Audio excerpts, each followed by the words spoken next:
Edgardo Buscaglia, académico senior de la Universidad de Columbia en Nueva York. Gracias, Edgardo, por estos minutos para Mega Noticias y bienvenido a este espacio. Qué gusto, Andrés. Es un placer estar con ustedes. Muchas gracias, doctor. Te agradezco mucho tu tiempo y me da gusto también saludarte. Y bueno, déjame preguntarte rápidamente, ¿cómo viste esta movilización del fin de semana en México? ¿Cómo la analizarías tú, que lo puedes ver desde fuera? Es una marcha de un pueblo dividido por sus líderes, en este caso principalmente la división que promueve Andrés Manuel López Obrador. Es tremenda, lo cual debilita a México. Un país dividido, pero no dividido solamente por opiniones, que es lo normal en una democracia, sino dividido por odios, cosa que preocupa muchísimo. Algo parecido a lo que hace Trump en Estados Unidos, entre los que están a favor y en contra de él. Los que no están de acuerdo con él, con López Obrador o con Trump, son corruptos. Los que no están de acuerdo con ellos son fraudulentos. Los que no están de acuerdo con Trump o con López Obrador son delincuentes. Entonces, no es democrática esa actitud. Es normal que uno no esté de acuerdo. Tú y yo, Andrés, podemos estar en desacuerdo sobre 100 cosas, pero podemos seguir dialogando con respeto, cosa que es necesario en una democracia. El diálogo, el debate, deliberar de manera civilizada y todo ese enfrentamiento, odios, debilita al país. Lo debilita frente a la delincuencia organizada, lo debilita frente al mundo, frente a Estados Unidos, frente a los demás países y ante todo debilita a la población. Por lo tanto, es triste la actitud del presidente. Es una actitud autoritaria. Yo entiendo que el presidente tiene rencores y odios propios, producto de su convicción de que le robaron las elecciones, pero él tiene que unir al país. El presidente de un país es presidente de todas y todos. Entonces ahí veo una actitud muy autoritaria, muy autocrática, que le hace muy mal a México y que está de moda en países, ya te mencioné el caso de Trump, pero también está de moda en El Salvador, está de moda en Hungría con Orbán, está de moda el autoritarismo caudillesco al estilo de López Obrador y por lo tanto es penoso. A mí me da mucha tristeza porque yo, como tú sabes, me dedico al tema de combate y prevención de la delincuencia organizada política, la delincuencia organizada de políticos, de empresarios del más alto nivel, y lo que hace ese tipo de división profunda que está padeciendo México es debilitar esa lucha, debilitar al tejido social y sacarle energía al país, al Estado y a la sociedad a través de odios y enfrentamientos inútiles. Justo eso quería preguntarte, Edgardo, porque sé que tú te has dedicado muchos años al estudio de esta relación entre el poder y los grupos de la delincuencia organizada, o también de estos delitos de cuello blanco y la construcción de ciudadanía sobre todo, ¿no? Y fundamentalmente has enfocado mucho tu trabajo en América Latina, en esta América tan lastimada por tantos gobiernos autoritarios y dictatoriales, como hemos visto en Venezuela, en Nicaragua. ¿Qué es lo que tiene que ver la sociedad mexicana cuando ve movilizaciones como esta, que tienen como fundamento la defensa del voto libre, la protección de las instituciones, ante el riesgo de que haya propuestas para reformar la Constitución en México? Claro, la filosofía autoritaria que uno le observa a López Obrador y a Claudia Sheinbaum, que es su sucesora a dedazo, es una actitud que lamentablemente no permite que escuchen a la oposición. Muchas de esas millones de personas son gente honesta, son gente trabajadora, no son fraudulentos ni corruptos, son gente que opina diferente, simplemente que no le gusta la concentración de poder que promueve López Obrador y que al mismo tiempo no le gustaba los abusos de Peña Nieto y que no le gustaban los abusos de los presidentes. O sea, son gente honesta. Yo he conversado con ellas y con ellos durante muchos años y no están en contra de López Obrador porque él sea de izquierda o de derecha, están en contra de las medidas que ha venido tomando. Entonces, lo que tiene que hacer un presidente es llamar a un diálogo no digitado, como los diálogos en este momento está llamando a tener Claudia Sheinbaum, que son diálogos digitados entre similares, sino diálogos entre realmente fuerzas opositoras, llamar a la unión nacional para poder combatir los cánceres que más aquejan a México, que son la pobreza extrema, la delincuencia organizada que se aprovecha de esa pobreza, el terrorismo de Estado y el terrorismo de la delincuencia organizada privada. Son esos cánceres que están en este momento perfilándose a través de los números que tú ves de desapariciones forzadas que siguen aumentando, homicidios y feminicidios que siguen aumentando. Ese es el verdadero cáncer y enemigo en común que tiene México. Entonces debería llamar a la Unión Nacional para escuchar a esa gente que estuvo en la plaza ayer y para buscar una, dos, tres medidas en donde la gente, todos estén de acuerdo para poder enfrentar estos cánceres que mencioné yo antes. La delincuencia organizada mexicana es una delincuencia organizada de Estado, con López Obrador y antes de López Obrador, con García Luna y Calderón, con toda esa gente que estuvieron en gobiernos previos. Es una delincuencia organizada que va más allá de partidos.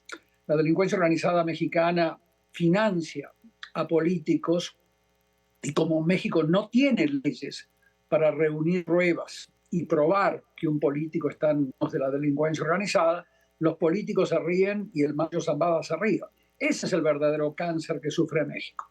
Entonces, todos estos enfrentamientos que tú ves hoy, ayer y hoy, solamente debilitan a México para luchar contra esos cánceres que se está llevando entre las patas a la población mexicana, entre desapariciones forzadas, homicidios y otros tipos de violencia espantosos que estamos documentando hace más de 20 años.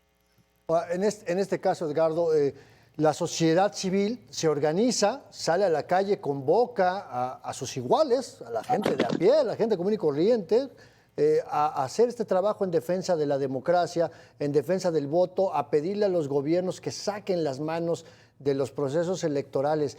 ¿Qué más nos toca hacer como sociedad, que estamos más allá de los partidos? ¿Cómo participar más allá de acudir a movilizaciones masivas como la que vimos ayer? Mira, los países que han estado en esta situación, como Colombia, la primera señas de este milenio, y en los años previos, desde los años 50, Colombia venía sufriendo niveles de violencia parecidos al de México, a menor escala, pero similares en intensidad. Italia, Rumania, lo que han hecho esos países es paralizar al país a través de paros y resistencia civil pacífica, boicots, para poder presionar en la reforma electoral, que es clave para que México pueda tener gente como ustedes, gente normal entrando a la política sin tener que besarle el anillo a los Monreales, a los López Obradores, a los priistas, a los caudillos de todos los partidos. Entonces, ahí comienza gente normal, gente de a pie a la política, gente que no le debe la vida política a un mafioso o a un caudillo. Y esa gente comienza a tomar medidas que hoy parecen ciencia ficción, que yo vengo señalando desde hace muchos años. Una ley de auditoría ciudadana, una ley que reasigne todos los bienes decomisados de México para reparar a las millones de víctimas, una ley que permita que todos los decomisos vayan a parar a programas de desarrollo social e infraestructura, no estos programas demagógicos que existen hoy en México. Pero todo eso sale de leyes que llegan cuando se reforma la ley electoral, o sea, que permita que las listas sean abiertas, o sea, sin el dedazo que tú ves con Claudia Sheinbaum y los demás partidos. Tenés que tener gente normal que acuda a los partidos cuando se incluyan en las listas de candidaturas. Esa inclusión no dependa del dedazo de los caciques locales o del presidente, dependa del voto popular interno a cada partido habilitado. Esas son reformas electorales que dan oxígeno de millones de personas que se comienzan a meter en la política y a generar reformas como las que venimos proponiendo desde hace muchos años. Hoy lo que tú tenés es una clase política, una casta política que es producto de la dedocracia. Y esa dedocracia muchas veces viene del dedo del Mayo Zambada, otras veces viene de dedos de empresarios legales, otras veces de sindicalistas corruptos. Lo cierto es que México necesita una reforma a la ley electoral para oxigenar al sistema político y que los políticos no vivan de demagogia y de generar odios, enfrentamientos y lo que tú estás viendo en las leyes de México. Por lo tanto, eso sería la prioridad número uno de un movimiento social, una ley electoral que abra las listas de candidaturas a las personas de a pie, a mujeres y hombres de buena fe, honestas, que puedan entrar a las listas de candidaturas sin dedazos.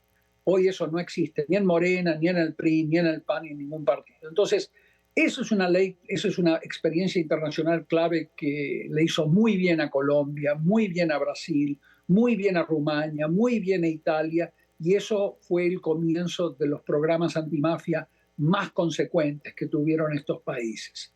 Porque esa gente que llega al Congreso, que llega a la política, hacer su vida política a un mafioso, a un cacique corrupto, sin besarle el anillo a nadie, esa gente comienza a proponer estas medidas antimafia que México carece. Son 45 instituciones que México no quiere tener. Por ejemplo, en México, las auditorías de partidos para saber de dónde viene el dinero para las candidaturas y para los partidos no son obligatorias.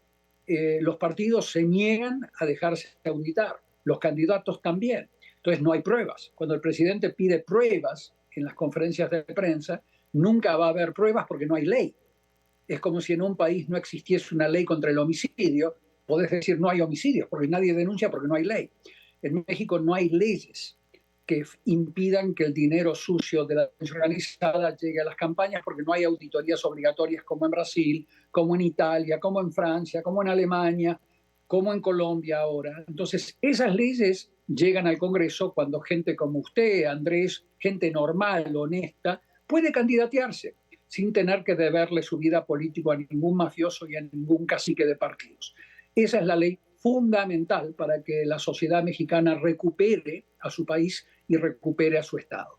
Y eso López Obrador lo sabe, como también lo sabía Calderón y lo sabía Peña Nieto, pero se niegan, porque la casta que hoy gobierna México es la misma casta, hoy disfrazada de izquierda caviar, antes disfrazada de empresarios. Lo cierto es que no quieren entrarle estas reformas para combatir a la corrupción de raíz. Eso es lo que propondría y eso es lo que ha sucedido en los países que han salido de estas pesadillas.